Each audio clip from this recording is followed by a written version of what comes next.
Kisah Para Rasul 5 ayat 12 sampai ke 16 dikatakan, dan oleh rasul-rasul diadakan banyak tanda dan mujizat di antara orang banyak.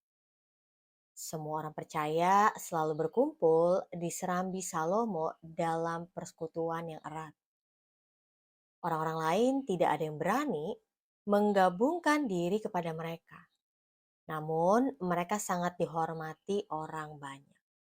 Dan makin lama makin bertambahlah jumlah orang percaya kepada Tuhan, baik laki-laki maupun perempuan. Bahkan mereka membawa orang-orang sakit keluar ke jalan raya dan membaringkannya di atas balai-balai dan tilam, supaya apabila Petrus lewat, setidak-tidaknya bayangannya mengenai salah seorang dari mereka. Dan juga orang banyak dari kota-kota di sekitar Yerusalem datang berduyun-duyun, serta membawa orang-orang yang sakit dan orang-orang yang diganggu roh jahat, dan mereka semua disembuhkan. Ketika saya membaca perikop ini, saya menyaksikan bahwa Allah sedang memperkenalkan dirinya kepada semua orang yang ada di Yerusalem saat itu. Setelah Yesus terangkat ke surga, ternyata Kristus masih menyatakan dirinya, Kristus masih memperkenalkan dirinya, bahkan membukakan dirinya kepada orang-orang yang ada di Yerusalem maupun orang-orang yang berasal dari luar Yerusalem. Mujizat dan tanda-tanda yang ajaib adalah salah satu wujud Allah memperkenalkan dirinya kepada manusia. Tapi saya percaya juga bahwa Allah memperkenalkan dirinya bisa melalui peristiwa-peristiwa yang sederhana. Peristiwa-peristiwa yang terlihatnya sepele, tapi disitulah Allah tetap memperkenalkan dirinya supaya dikenal oleh manusia. Dalam Kisah Para Rasul 5 ayat 12-16 kita jadi tahu bahwa orang-orang di sekitar Yerusalem itu mempercayai bahwa para murid adalah pengikut Kristus. Tetapi bukan hanya itu saja, mereka saksikan ada kuasa di dalam nama Yesus.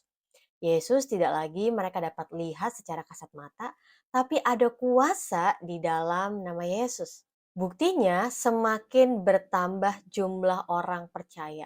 Nggak cuma dari kaum pria, tapi juga dari kaum wanita yang mau menjadi murid-murid Kristus. Satu persatu orang mengalami kesembuhan, satu persatu orang mengalami kelepasan dari gangguan roh-roh jahat. Dan kemudian itu menjadi pusat perbincangan di kota-kota bahwa ada kesembuhan, ada pemulihan di dalam kuasa nama Yesus. Saya membayangkan bahwa ada satu orang yang disembuhkan dan mulai begitu banyak orang yang tergerak untuk membawa anggota keluarganya, orang-orang yang dia kenal untuk juga mengalami kesembuhan. Kalau Tuhan bisa sembuhkan orang itu, maka berarti orang yang saya kenal juga yang sedang mengalami penderitaan dalam kesakitan juga bisa mendapatkan kesembuhan.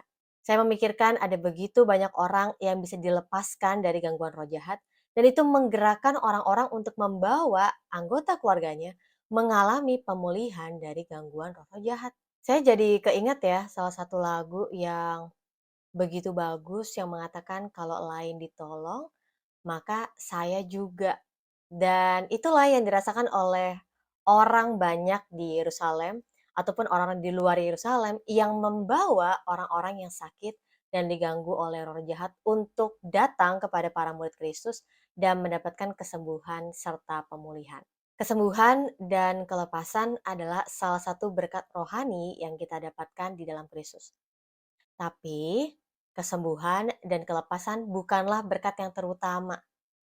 Melainkan berkat yang terutama adalah keselamatan yang telah diberikan di dalam Kristus kepada kita. Oleh darahnya kita telah ditebus dari dosa dan kutuk, dan kebangkitan Kristus memberikan kita hidup bagi kita orang-orang yang mati di hadapan Allah dahulunya. Jadi apakah kita bisa mendapatkan kesembuhan dan kelepasan di dalam kuasa nama Yesus?